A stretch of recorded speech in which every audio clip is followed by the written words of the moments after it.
Good evening, and thank you for joining us tonight. I'm Emily Stevenson, your online membership manager, and I'll be moderating tonight's event featuring two of our top legal experts, Martha Roberts and Tomas Carbonell.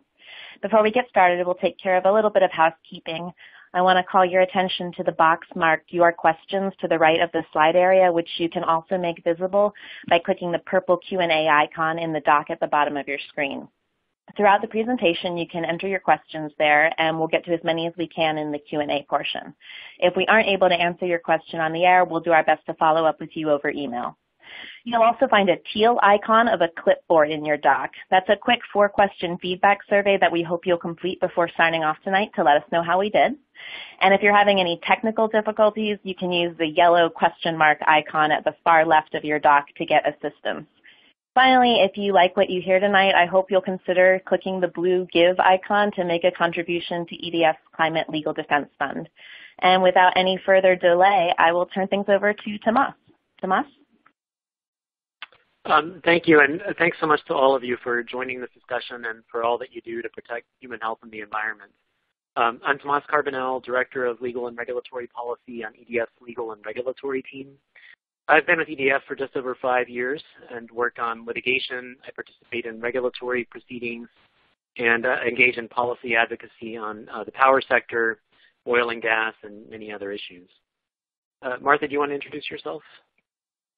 Sure. Thank you so much, Tomas, and I really want to echo your thanks to everyone who's on the line, who's listening, and who has been supporting us.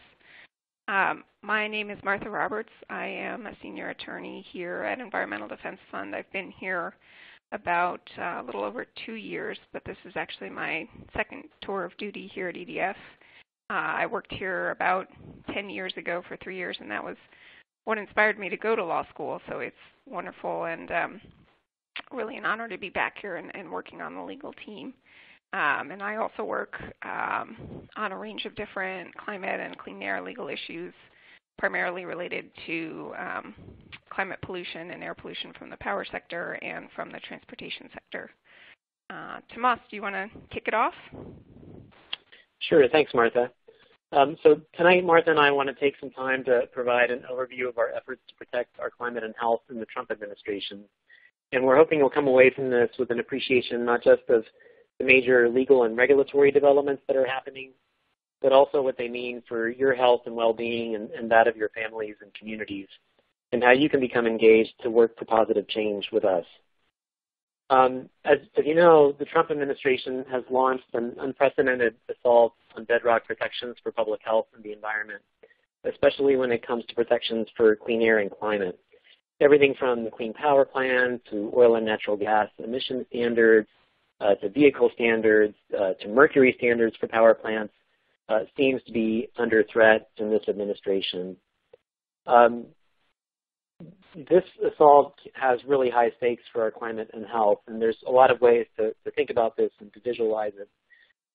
One appears here on the slide, which shows an analysis from a respected consulting firm called Rhodium, which compares national greenhouse gas emissions under the current policies that were put in place in the Climate Action Plan under the last administration, and that's shown in the green line, to emissions through 2030 in a world shown in the blue line, where many of the major policies targeted by the Trump administration, like the Clean Power Plan and oil and gas standards, are rolled back. And so what this chart shows is that if the Trump deregulatory agenda is successful, it would really halt hard-earned progress in reducing emissions and would lead to approximately 600 million metric tons of additional greenhouse gas pollution each year by 2030. The impacts of this agenda would also be incredibly harmful for our health. And I don't have a slide for this, but EDF has analyzed what would happen if Administrator Pruitt were to succeed in rolling back the Clean Power Plan, the mercury and air toxic standards for power plants, and national air quality standards for ozone, which are all policies that the administration is reviewing and may rescind or weaken. We found that these rollbacks could cause up to 15,000 premature deaths each year, 450,000 asthma attacks each year, and 1 million missed school and work days. And these are just a few of the protections that are under threat. So I think this just underscores the importance of the work that you and that EDF are doing together to protect health and the environment in these difficult times. The good news is that we can fight back, and our team has a three-pronged strategy for protecting our climate and air and securing progress at this difficult time, which includes, number one, fighting to protect and defend vital climate and clean air protections that are currently on the books. Number two, shining a light on the administration's bad actions and holding them accountable. And number three, going on offense through litigation and other tools to drive progress in reducing emissions and protecting health. It's also helpful to keep in mind that we live in a system of laws that really constrain what the administration and what Scott Pruitt can do. The administration loves to brag about their deregulatory efforts, and here's a picture of President Trump at a rally in Alabama last month saying that the Clean Power Plan was, boom, gone. But the truth is that the Clean Power Plan is far from gone, and that's because all of the steps that the administration would like to take, or many of them at least, have to go through a required process, and that process includes public notice about actions that they want to take to weaken or repeal climate and health protections.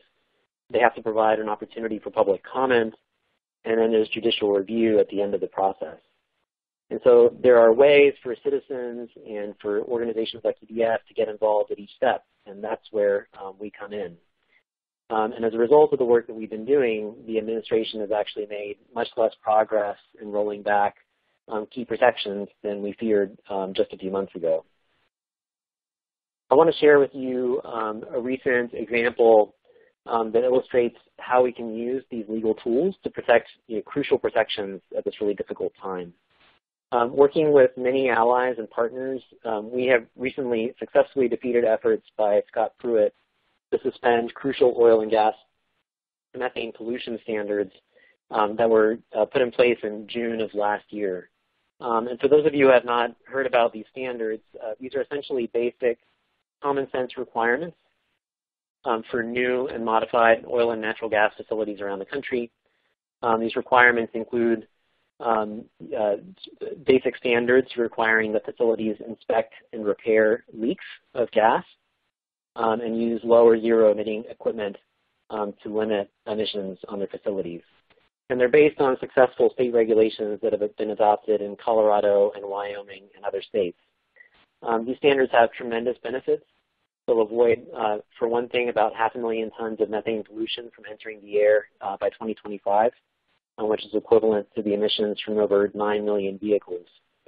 They'll also eliminate hundreds of thousands of tons of pollution that leads to unhealthy smog in areas, communities near oil and gas producing areas.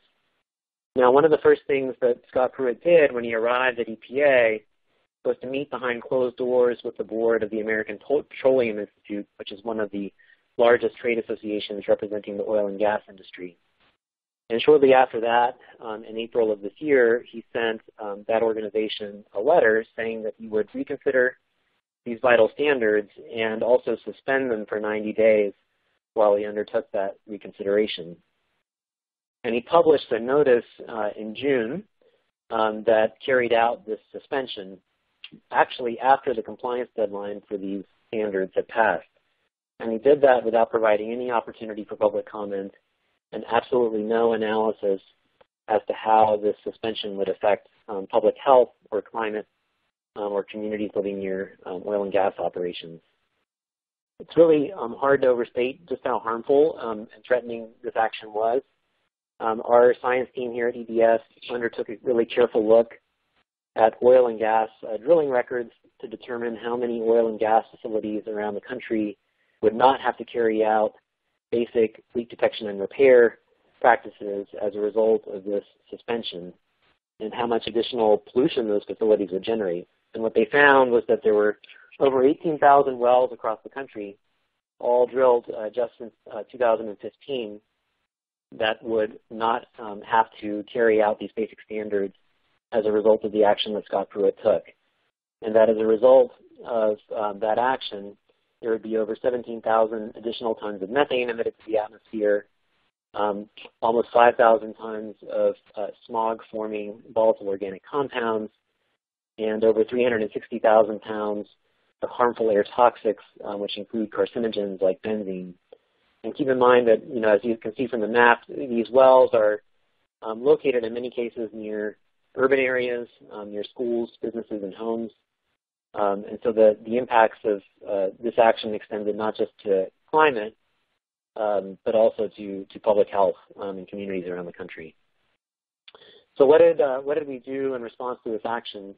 Well, we partnered with a broad coalition, which included other health and environmental groups, cities and states, and we sued EPA. And 4 weeks later, we won.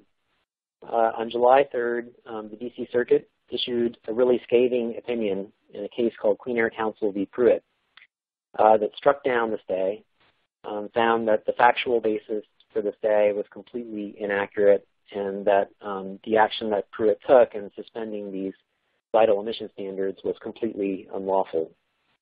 So as a result of that victory, these standards, which took years to develop and have these tremendous benefits, are now in full force and effect nationwide. And this is really the first time that oil and gas companies have been required, with respect to new facilities in many areas of the country, to find and fix leaks that would otherwise release tremendous amounts of methane and other harmful pollutants to the atmosphere. So this is really, in my view, an important, encouraging early victory. It shows that the facts and the law matter, and that the courts are not going to give a free pass to the administration. But the battle for these protections, unfortunately, isn't over. I wish I could tell you otherwise.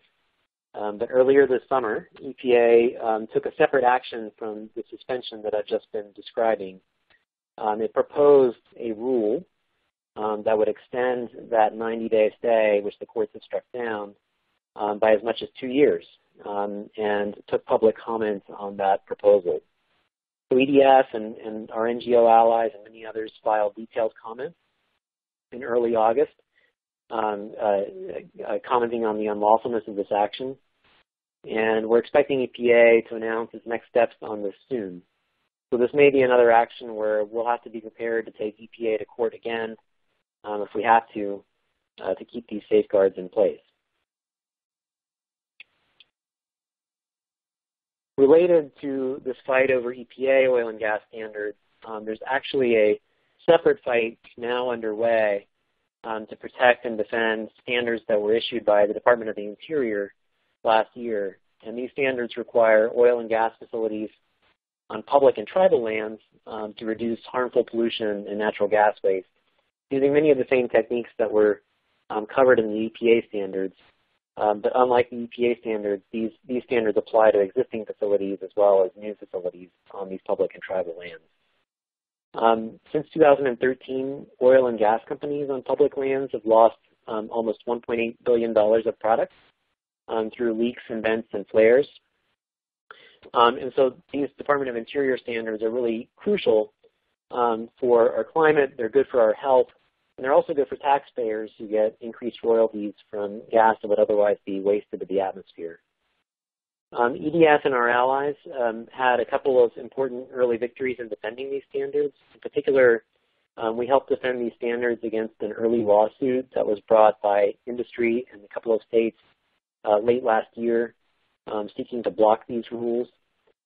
We won a court judgment in January that essentially defeated that motion by industry and ensured that these standards would remain in place.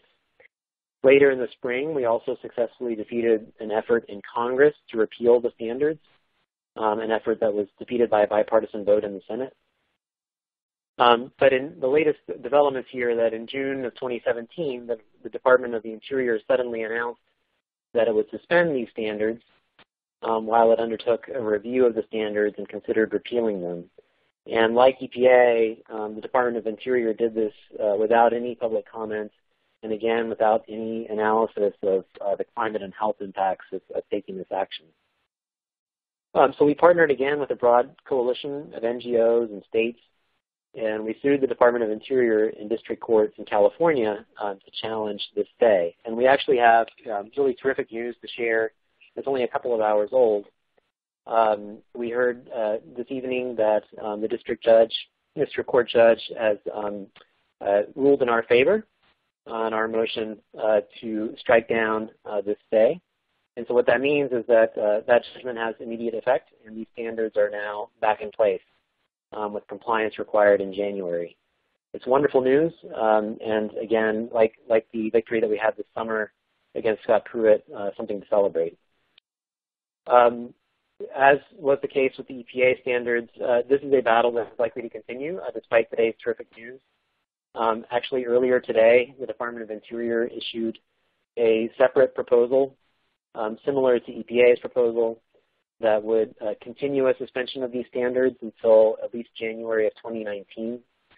The Department of the Interior will take comment for the next 30 days on this proposal and then decide whether to finalize it.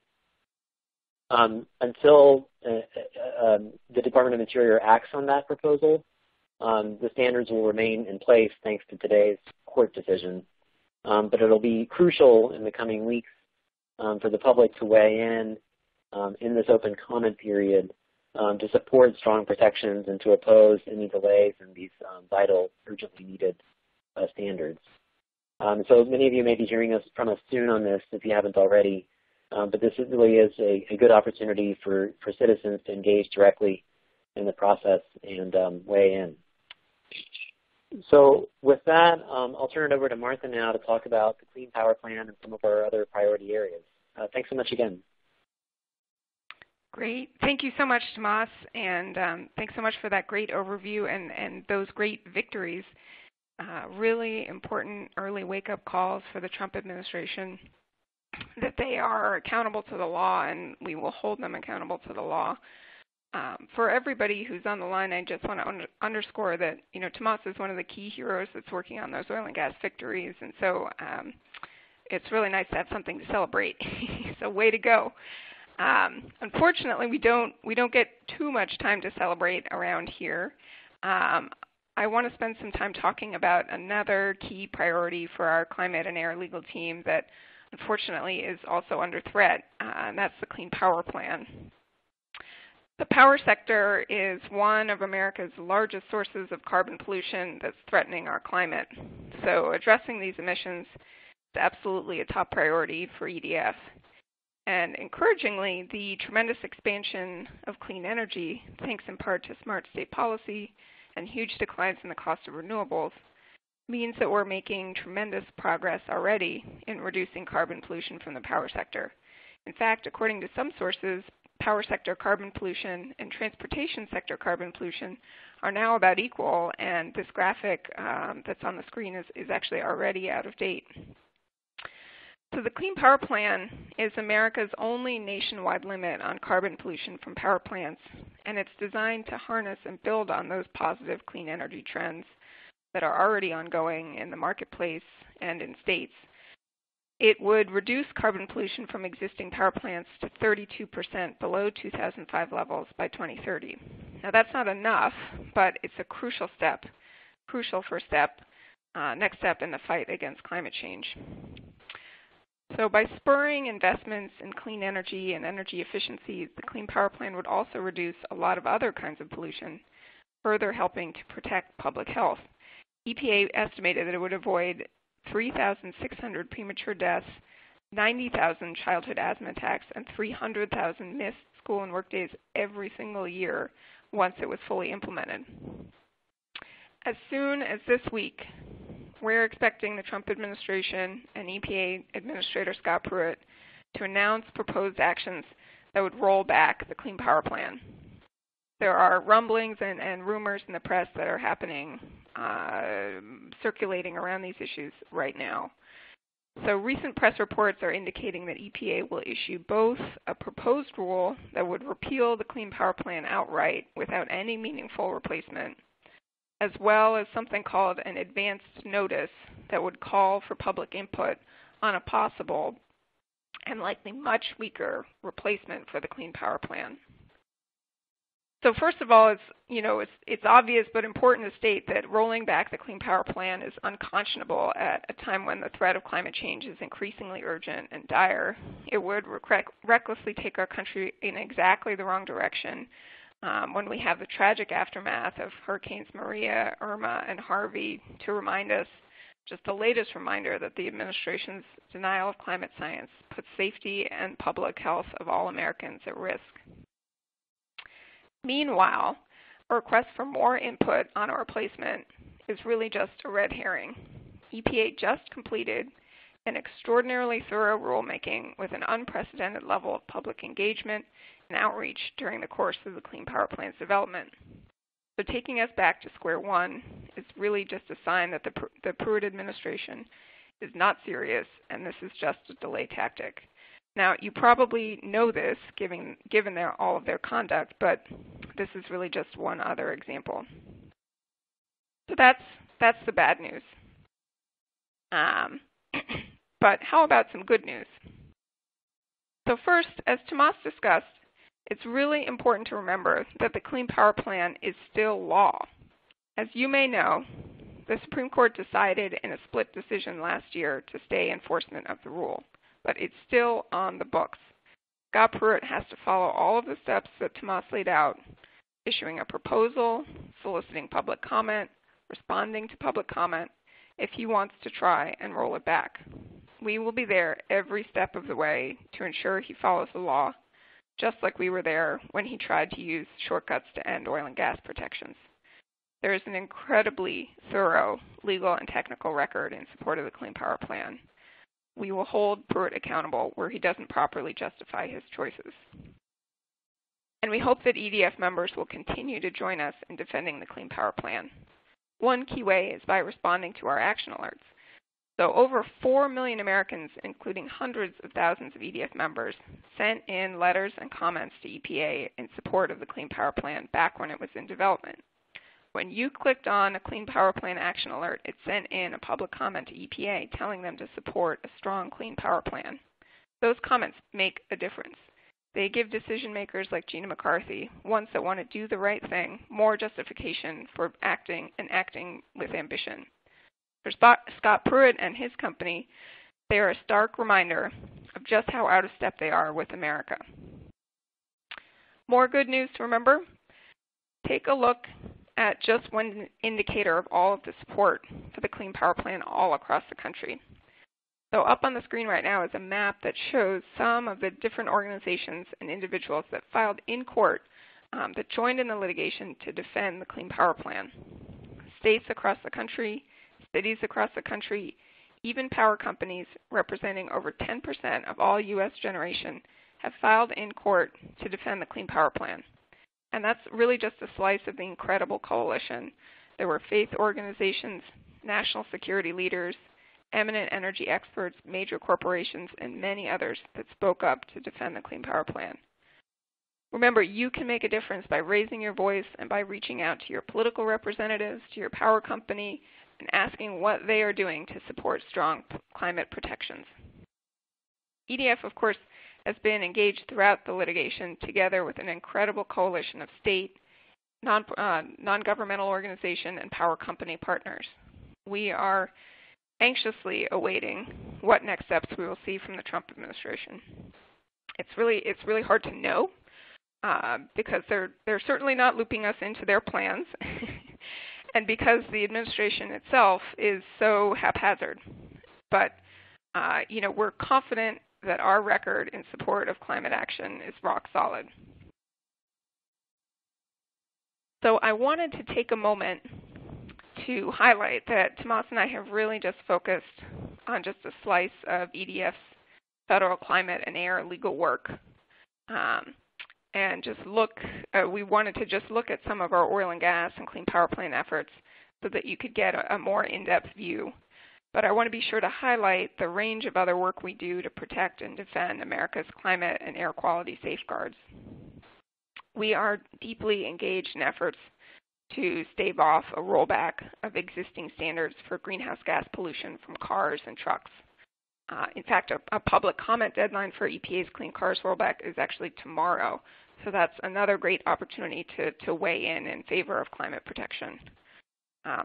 It's outrageous that the Trump administration is signaling that it will roll back these standards. They protect our climate, they save families money, and they protect our energy security.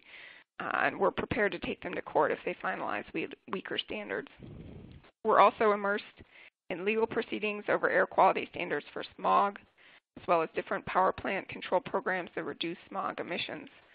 We're in court defending standards that reduce mercury, a dangerous neurotoxin that harms child brain development.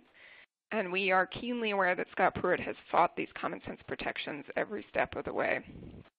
We're also defending climate pollution standards for other sectors that are important contributors to climate change, like methane from landfills, and more. In the meanwhile, we're also deploying a range of legal tools that help supplement and build on our legal defense of these federal safeguards. The Trump administration has repeatedly signaled its interest in propping up the non-competitive, uneconomic coal industry. And most recently, the Department of Energy issued a truly outrageous proposal that would essentially subsidize dirty coal plants under the wrong-headed and unsupported premise that they help with electricity reliability. We are closely monitoring this new and deeply troubling development. We're also using our economists to keep the administration honest. For a lot of federal programs, they have to undergo what's called a cost-benefit analysis, where the costs of the rules are tallied up and measured against the benefits. But the Trump administration wants to cook the books and undervalue just how much climate change harms Americans so that their wrong-headed policies look better under these analyses. In fact, we anticipate that they'll do just that as part of their effort to justify their Clean Power Plan rollback, and we are ready to marshal facts to be sure that we can fully rebut their self-serving math. We are also seeking administration public records to support transparency and bring sunshine to how the Trump administration makes these wrong-handed decisions. And we're researching and sharpening new opportunities for innovation in climate law that will advance and foster progress in addressing climate change pollution. And of course, this doesn't even scratch the surface of the work of our EDF colleagues at the state level, in Congress, in our other programs that work on protecting our oceans and our ecosystems. So we're just talking about a slice here, but one that is, as Tomas said, really particularly under threat under this very hostile administration. But I want to close on a positive note and just highlight the incredible record of progress in the U.S. in addressing pollution. So this right here up on the screen is an EPA chart that shows how common air pollutants have declined and kept declining as we've grown our economy, our population, and our travel. You can see that America has made real progress. So the bottom line, the dark green line, is the emissions of aggregate emissions of 6 common air pollutants. You can see it's really declined markedly in recent years. We've made a tremendous amount of progress, even though these other indicators have been going up. And it's important to remember we've made this progress, and that these reductions are saving people's lives and reducing asthma attacks across the country. It's an incredible success story where smart and sensible federal safeguards have played a crucial role. And it's also, it's encouraging to see some progress, that climate pollution is flat and starting somewhat to decrease. Obviously, we have an incredibly, a lot more progress that we need to make. And right now we face major headwinds, and it can be really discouraging. But I try to remember in the long run that we've made a lot of progress so far. We've been moving in the right direction, and we have a long history of success on these issues to build from. So that's what I try and remember when things are not going so well.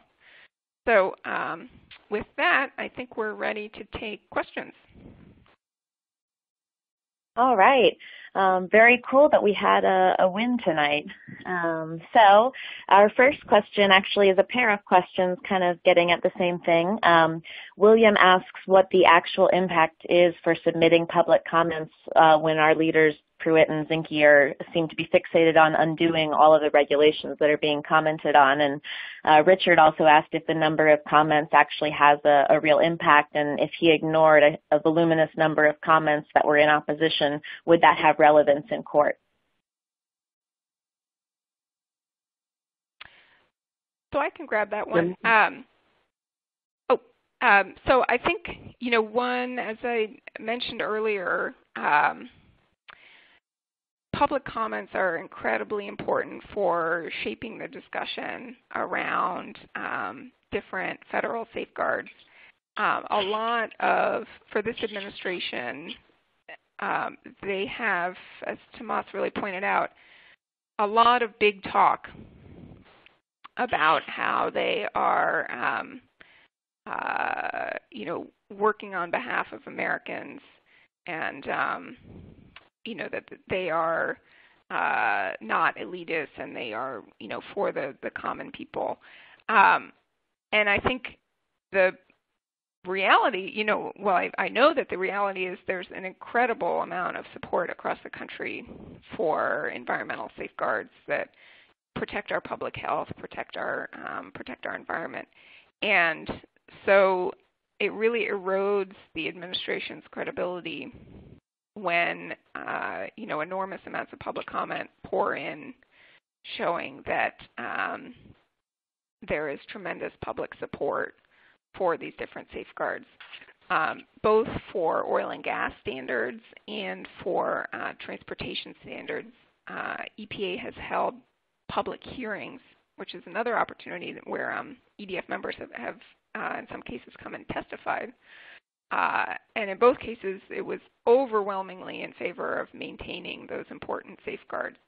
And those narratives really compromise the credibility of the administration on any of their talking points, because they show that there's tremendous public support for these safeguards, and the administration is really operating without buy-in from the public to carry out these different rollbacks. Tomas, did you want to add to that? Martha, I thought that was a really terrific answer, and I couldn't agree more. I think you've expressed very well just how important public comments are in these processes.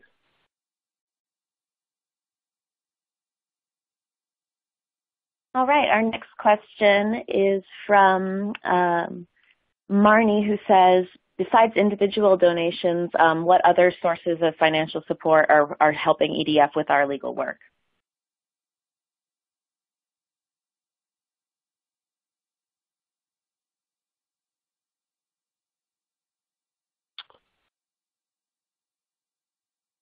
I don't know that I'm prepared to address that question in detail, except to note that members are just a really important, vital source of support for our work. We also get large individual donations from foundations and individuals, and so we have kind of a diverse range of supporters that are helping fund the work, with members being a core part of that. Martha, I don't know if you want to add any more to that, but I don't know that I'm prepared to say much more than that tonight. Well, one thing that's related, that's really encouraging is, and we're tremendously grateful for, is in the aftermath of the election and the really incredible attack on important safeguards, we are tremendously grateful to see a real surge in support from members. Particularly from small donors who have, in some cases made really extraordinarily generous contributions, bake sales at schools and things that, just recently at an all-staff, we had one of the people who spoke was just to tell some of the stories about members who are supporting EDF, and it was really heartwarming to hear that people are really, together with us and supporting us as we take on this work. So that was just a really, has been a really wonderful and silver lining from this really tough atmosphere that we work in, to just know that we have support of tremendous members, and that you're together with us as we face these real challenges. That's been terrific to see. Our next question is from Richard, who asks if Pruitt has to refute the health impacts in court in order to get his changes to the rules through.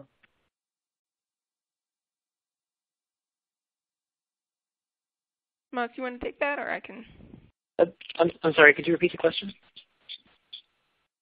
Sure. He asks if Pruitt has to refute the health impacts of the changes he's trying to push through in court, and as the example of chlorpyrifos. Got it. Yeah. So, Martha, I'm happy to take a first crack, and please weigh in afterwards with any amendments or additions. But I guess what I'd say is it really depends on the context. I'll just give one example. So, if, for example, EPA takes an action that has immediate consequences for public health, and where we feel that there's a strong case that the action is unlawful, one option we have is to go into court and seek what we call a stay to prevent that action from taking place. And that's what we did in the Clean Air Council versus Pruitt case, where we challenged the 90-day suspension of oil and gas standards. And so as part of that, we have to show that our members are harmed by these actions, and the public health aspects are really critical in securing that relief. And so, when we came into court for that case, we submitted exhibits that included statements from members on how they were affected by oil and gas emissions, and that included as well, technical demonstrations, including the kinds of maps that we displayed tonight, showing just how many facilities around the country and what the emissions were like, and generally what the health impacts are from these kinds of efforts. And so that in that kind of action, public health impacts are a really critical thing to demonstrate, and one where we have the burden of proof to demonstrate these health impacts exist. But absent sort of contrary evidence, EPA needs to sort of provide a contrary demonstration. So that's one example. There are other situations where you have standards that may be technology-based standards rather than health-based standards, and so the kinds of litigation that would be involved turn more on technical questions rather than health questions per se. But even in those situations, our role as advocates for human health and the environment means that we do present information about the real-world consequences of harmful actions that the administration might be taking, and that kind of information often, has an influence on how decision makers view these disputes and view the importance of the stakes. I think I'll stop there. Martha, do you want to add to that? No, I think that's great. All right. Our next question is from John, who says, the New York Times reported today that EPA is proposing to repeal the Clean Power Plan. Do we believe that EDF's approach will focus on the legal issues of EPA trying to set aside the endangerment finding, or will there be a role for economic analysis of costs and benefits related to abandoning the Clean Power Plan? So we're actually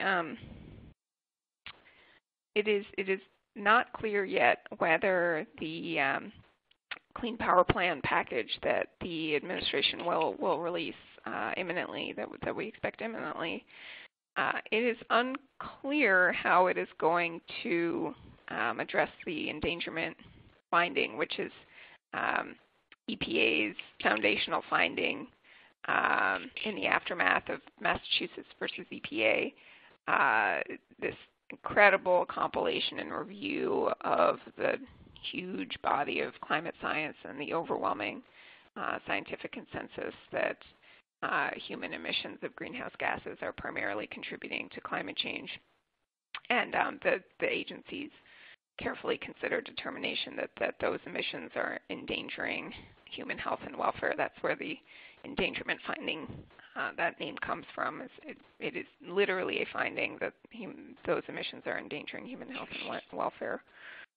So that EPA conclusion was, robustly upheld in court. And Scott Pruitt has made in public a large number of really irresponsible and misleading climate denial statements. But it is unclear. We have heard rumors, but it is as yet unclear to us what the whether that question will be raised in the package of the upcoming Clean Power Plan rollback package, and that's because it would be incredibly legally indefensible for Scott Pruitt and his administration to try and reverse the endangerment finding, because there's just such an enormous, extraordinarily robust record in support of that finding. And while the administration, really has been lawless in suspending regulations and not carefully following legal requirements, that attacking the endangerment finding is very widely viewed as extremely legally, that they have they would waste more time in litigation than worthwhile. So we have yet to know exactly if we what we'll see in that package on that score, but we are keenly watching that issue, and very prepared to push back and counterattack if we do see any sign of that in the package. Tomas, I'm sure I missed parts of what we're doing, so please feel free to add. Martha, I thought that was great. Our next couple of questions, very similar to each other, come from Adrian and Annette, who are both asking about how we coordinate with other environmental organizations like our friends at 350 and Nature Conservancy and NRDC. I can at least give an initial answer, which is that I use the word friends intentionally. We are a community. We work in coalition with each other. We have regular phone calls with each other where we try to strategize on things together. But Martha, Tomas, I don't know if you could speak to anything related to coordinating with other organizations. So I would very much echo that experience. And I guess I interact with our fellow NGOs most regularly in the course of both the Clean Power Plan, legal defense effort, and the oil and gas work. And in both cases, we have these strong networks of partners. In some cases, they're very different networks. For example, the coalition around oil and gas standards, particularly for BLM, the Department of Interior standards, includes a lot of conservation organizations, as well as the public health and environmental organizations that we work with regularly. In both situations, both contexts, we have weekly conversations with our allies on legal strategy, on communications, on reaching out to members, and to share information. And so I think it's a very kind of seamless, smooth coordination. I'm very, very pleased to see how that's worked out in both the oil and gas work and the power sector work. Martha, do you want to share some of your perspective on this? No, I think that's great. It really is. I guess I will have to echo that it just, a lot of these cases are quite lengthy and have multiple stages. And what that means is, you really work together and build long, enduring relationships with the the other lawyers that are in coalitions with us, and it's really it's a wonderful community to be a part of. Yeah. Our next question is from Edward, who asks, if the current administration does repeal the Clean Power Plan and the decision were to be appealed, does the court have to give deference to the EPA decision that approved the Clean Power Plan in the first place? So one point that we are, well prepared to make and ready to make is the existing record that underlies the Clean Power Plan is really extraordinary. And I could describe, each slice of how the Clean Power Plan was developed, both in setting the targets and then in designing the framework that states can use to set their individual, power plant compliance targets, was built on a tremendous and extraordinary outreach effort to connect with local and regional electricity market experts and organizations, to work with state regulators, reaching out to power companies, really an extraordinary amount of outreach and input and analysis going into the existing Clean Power Plan. And, Scott Pruitt will have to justify, he will have to, defend before court his choice to go against that tremendous record. And both because, because that existing record is so robust, because there's so much evidence that clean energy is really barreling ahead and incredibly cost-effective and providing real opportunities for cost-effective emission reductions.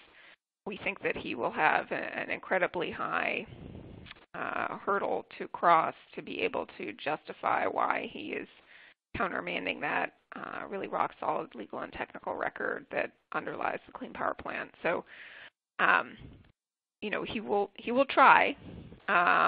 We will be there to really hold him accountable, and we have just a tremendous record on our side. So we'll see how he tries to justify rolling back the Clean Power Plan, but we have this tremendous asset on our side. Tomas, do you want to say anything more? Martha, that was terrific. I guess I would also just note that we really believe that EPA has a legal obligation to put in place meaningful protections against this pollution, and we're operating in a context where it's now been a decade since the Supreme Court found that the Clean Air Act applies to greenhouse gas emissions. It's been 8 years since the endangerment finding was issued. And the Supreme Court has, on 2 other occasions, reaffirmed the applicability of the Clean Air Act greenhouse gas emissions and EPA's authority and responsibility to act. And so we think that Scott Pruitt is going to have a tough job explaining why he's moving backwards on this obligation, why he's repealing a legally and factually robust approach that's on the books to fulfilling that responsibility.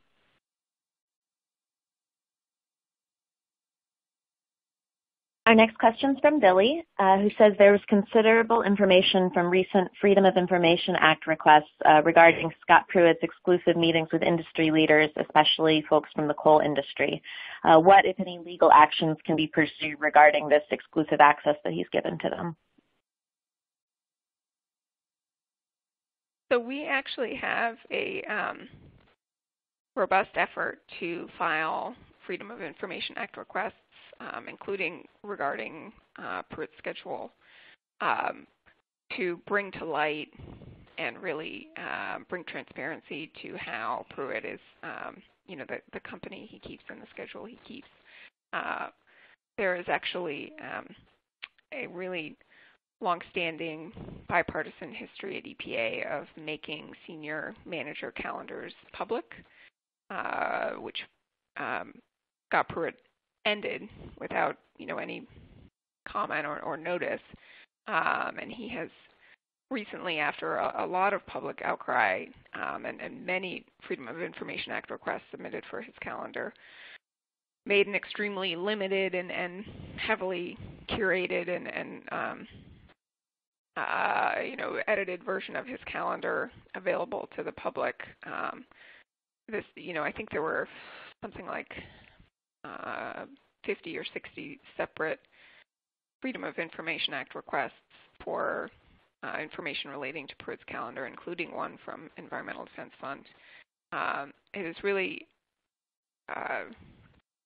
just extraordinary that this administration is withholding that kind of very basic, fundamental information and keeping that from the public. And once parts of his calendar have come out via Freedom of Information Act requests, and you can see why he is going to these tremendous lengths to keep them out of the public view. They're, as you note, show an incredible bias and predisposition towards hearing parties that are just share his same viewpoint. And I think one thing is kind of similar to the point about the role that public comment plays. Is it really erodes the credibility of the administration to show that they are really taking input from just one side of the debate. All of the actions that Pruitt takes related to these federal safeguards will they have to stand up to judicial review. And, this is a generous way to put it, but Pruitt, if he does not listen to the other side of the debate, he isn't even doing himself the favor of listening so that he can design policies that are more receptive and frankly more likely to survive judicial review. By listening only to one side and to one perspective, it shows sort of the incredible bias and cynicism of this administration, but it also, I think, just makes it harder for them to develop policies that are legally robust. And it's, we have a deliberative system in our government, and it's, I worked at EPA for 2 years before coming to EDF, and you come up with a better solution if you listen to the different viewpoints that have a stake in it.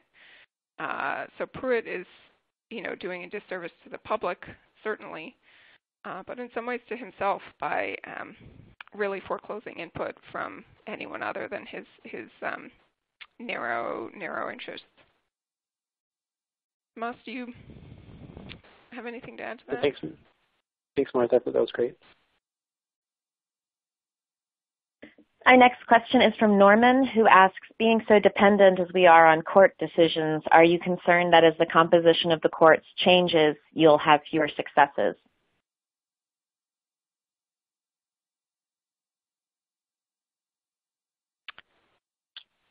I think we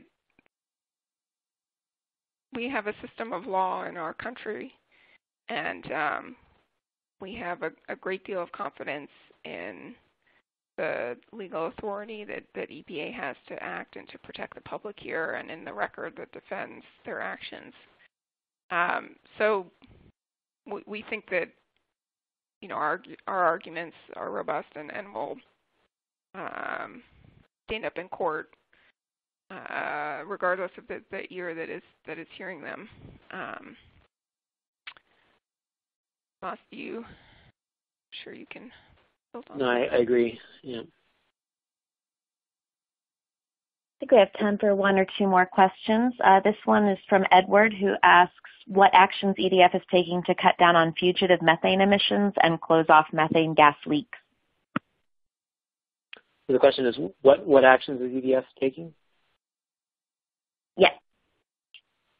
So I'd say there's a few components here. So one is kind of the federal legal and regulatory advocacy, and that's, that consists of the efforts that we were describing tonight to protect and defend EPA's standards, as well as the Department of Interior standards.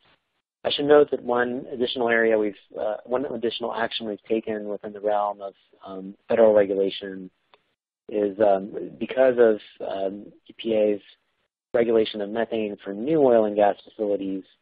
It also has an obligation to issue emission guidelines that would be implemented by the states for methane from existing oil and gas infrastructure. And that's a huge sort of unaddressed part of the oil and gas problem from a federal regulatory perspective. And EDF and our allies recently filed a notice of intent to sue EPA to enforce that obligation to issue standards for existing sources. And a group of states has filed a similar notice with the agency. So that's kind of a new initiative, and it falls within that sort of third prong of our legal strategy that I described earlier, in which we're going on offense. Separate from the federal regulatory sphere, I would say that we also have, and this is not something that our team directly works on, but we have colleagues we work closely with on this at EDF. We have an active state regulatory component.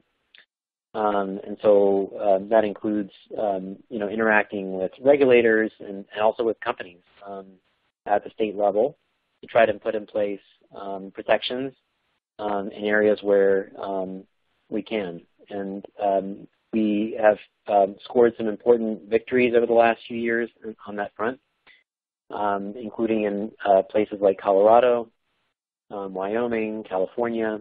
Most recently, we saw the state of Utah propose leak detection and repair standards that would apply to new and existing facilities, as well as standards to essentially require low-emitting equipment at oil and gas sites.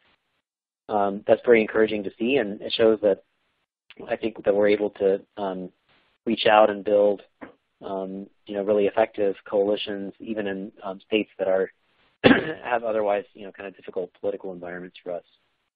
And the value of the state work is not just, that we're able to put in place protections that have benefits right away, but also that we're able to lay a foundation for future federal action that draws from these state examples and draws political momentum as well from the state progress. Sorry. So that's the second important piece. A third important piece is really kind of scientific in nature, and that includes both working with academic partners and with business partners to go out into the field and measure methane emissions. And we've had a long-running campaign of studies that's really improved our understanding of the problem. But we've also done some innovative work to try to provide the public with more information about the scale of this problem. And so one example of that is our methane mapping initiative, where we've partnered with Google to go out and actually map methane emissions at a local distribution level and make that information available on our website. And that's helped both improve our understanding of leaks in the distribution system and which areas have problems and which areas are doing better. And it's also helped the public sort of better understand the scope of the problem. So I think that's a broad overview of some of our the major components of our methane work.